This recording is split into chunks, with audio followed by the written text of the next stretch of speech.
Hi, everyone. I thought it was time for a porch chat again. I like to do this for a little bit of informal kind of message, but when we need to talk about some things that are a bit complex. This past weekend, one of our parishioners at St. John the Baptist came in and said, Father, I've got to ask, this prayer we keep praying about transitions at the Mass. We keep hearing that prayer, but we don't know what it means. It's like Chinese water torture. So I chuckled and I said, well, yes. And I have been waiting. I've been waiting to have this talk to see if and when people would start asking. Now, that was not about playing some kind of a game. It's just that I knew that as we were dealing with a change from Father Steve to me in Greenville, East Durham, and Carroll, and as we were welcoming Father Kyle, and for Palinville, Haynes Falls, and Wyndham, as they were dealing with now sharing their pasture with twice as many communities, I knew there would be a lot of questions that would be a lot more urgent. So I've been waiting to talk about this big word, transitions, for when people would start asking questions about that. In other words, I've been trying to answer people's questions in the order that they asked them, without skipping ahead to having a conversation that maybe people wouldn't be ready to have yet. So when I talk about transitions, I want to say, first of all, that that is a big topic. It is a complex topic. And my plan is to actually make a series of videos like that, unpacking, or like this rather, unpacking what we're really talking about. But for those of you who are very busy, who don't have that kind of time, or who even for this video, however long it ends up being, can't watch the whole thing, here's the bottom line up front. We in our diocese are still dealing with a dwindling number of priests. It's affecting everywhere, and our area here in Greene County is no exception. That is a change. And a change as big as that necessarily spawns a process of transition. So, bottom line up front, that's the change we really need to deal with. How do we continue to fulfill the mission of Jesus Christ with fewer and fewer priests available to us in our area? Because that means we can no longer fulfill that mission in the way that everybody's used to, priests and people alike. Fewer priests means we have to make adjustments and change some things that everybody's used to. So the phases and dynamics of transition, of letting go of old ways, eventually embracing new ways, and dealing with some kind of very awkward neutral zone period in between those two, that's the transition. Those are the transitions that we've got to face. And every parish in our area of Greene County, every parish in our diocese, at some point and in some way, is going to have to deal with those transitions. That's what I mean, essentially. And what I ask everybody to do is to pray. Pray for God's grace to be with all of us priests. Pray for God's grace to be with all of our people, with our parish staffs, with our volunteers, with families bringing their kids for the sacraments, everybody.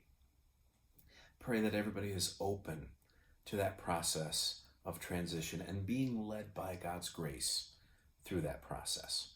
So that's the bottom line up front. If that puts your mind at ease, go ahead and stop this video. Don't worry about the rest. I'll give you a moment. Okay, still here? All right. So if you're still here, you want a little bit more information, you want a little bit more detail. So for now, just for this video, I want to talk a bit about what transition is. And as what I'm going to say here, I want you to know I am relying heavily on the work of a man named William Bridges. In fact, if you would really want to do a deep dive into what I'm talking about here, go out and find his book called Transitions and read what he says there, because that's really what I'm basing all of this on. As it's like 90% that and 10% my experience of 10 years in the priesthood and in our communities here in Greene County, 8 years as a pastor. So he makes this point.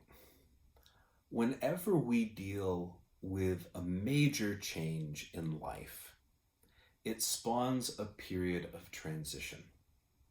So major change means like not just changing a job necessarily, but changing a career or getting a major promotion or experiencing the birth of a child or getting married or losing a spouse.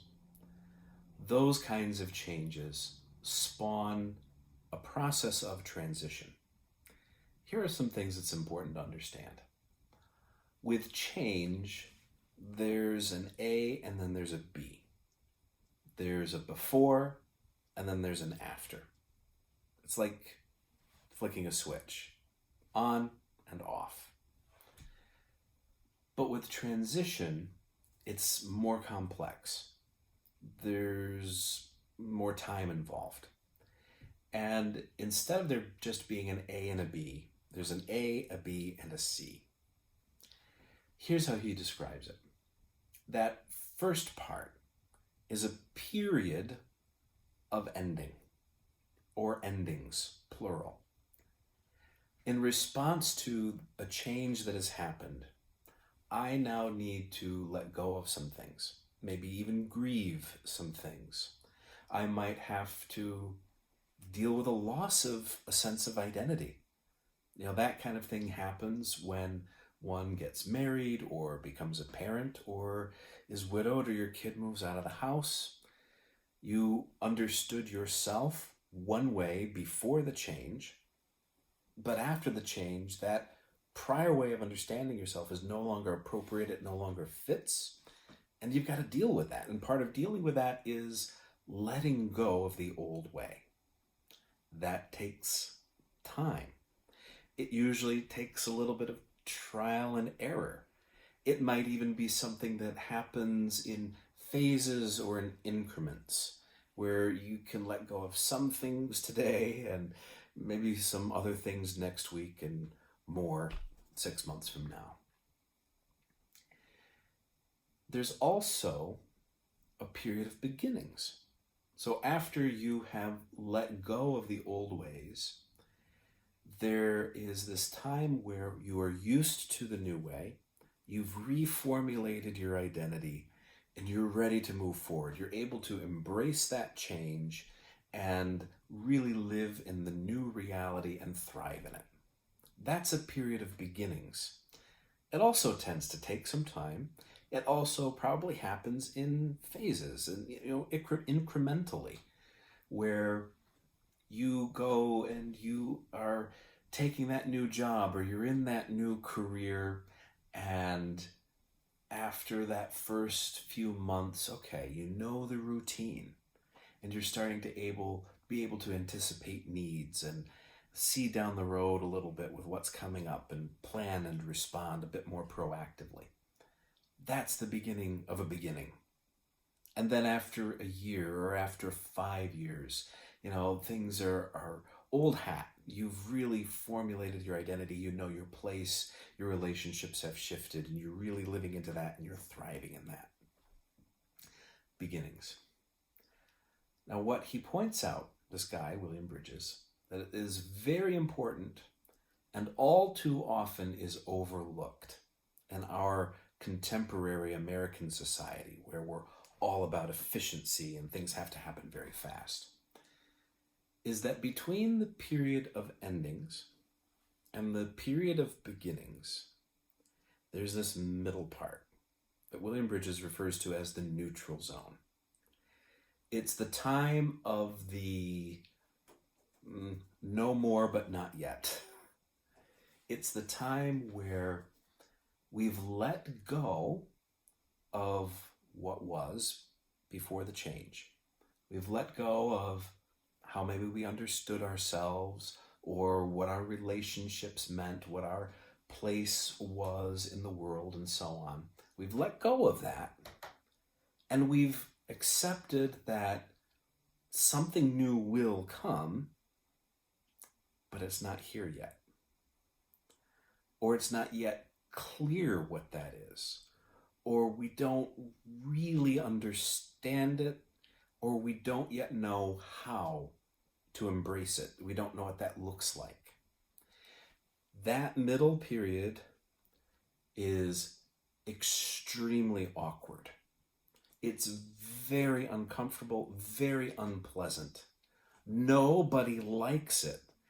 And therefore, the tendency that everybody has is to rush that period, that neutral zone period. But here's the problem. And here's why I think, from what I have learned in my time as a priest, what I've learned about the spiritual life and the life of discipleship, in that time, that neutral zone time, that's when God really can work in our hearts. That's when God can really bless us with the wisdom that we're going to need for whatever's coming next. That's when he can bless us with the tools and the skills that we will eventually need to thrive in the new reality. It's a time of training, the neutral zone time. And therefore, although it is complex, awkward, uncomfortable, it's also critical. And it's critical in that time that we not rush it, because it just has to unfold. It's an important process that has to be taken on its own terms. So when I'm asking all of you to pray for the people of our area parishes, that they will let the Holy Spirit lead and guide them through the transitions our area parishes will experience, that's a part of what I'm really asking there. That's actually the core of what I'm asking everybody to pray for there. I'm asking that we all pray that we will allow God to reform us, to reshape us, to train us, to lead us and guide us out of the ways of doing things that we're all used to, but that because we have drastically fewer priests than we used to have to be let go into a reality where God will, without doubt, do wonderful things, amazing things. I'm asking that we all pray that each of us can surrender to God's leadership in that journey, that we will be guarded by his grace from the temptation either to cling to the past, to ways of doing things that are simply outmoded given our current realities and the current constraints made on us, or be too fearful, or because that loss is so painful that we lose faith that God is leading us somewhere new, somewhere good, somewhere that will be better. I'm asking everybody to pray that we can all, priests and people alike, let go of what we need to let go of embrace what we will need to embrace, and in the in-between time, between the letting go and embracing what's coming next, be patient. Be patient with the work that God needs to do in our hearts and in our minds to prepare us for what's next. When all is said and done, I'm not going to sugarcoat it. This journey we're all on together, it's going to be hard. It's going to be painful. This is not a cakewalk. This is serious stuff we're dealing with. We're dealing with matters of life and death, salvation and damnation. I'm not going to mince words. That's what's at stake here.